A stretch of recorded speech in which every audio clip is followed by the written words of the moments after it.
Hey guys, and welcome back to this channel. In this video, I will be showing you guys how you can blur your canvas on CapCut PC.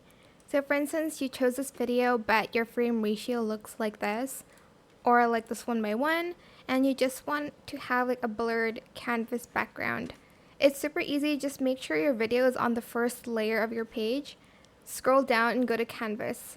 Then you are going to just select the blur option, and you can select from these like how blurred you want it to be. This is, I believe, is at 100, 75, 50, and 25, I think.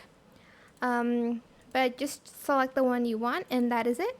That is how you can blur your canvas. If your canvas doesn't show up, it means your video isn't on the first layer, so keep that in mind. And that is it for this video. I hope it was helpful for you guys. Don't forget to like, comment, share, and also subscribe to this channel if you haven't done that already. If you have any more questions about this video, just leave it in the comment section down below.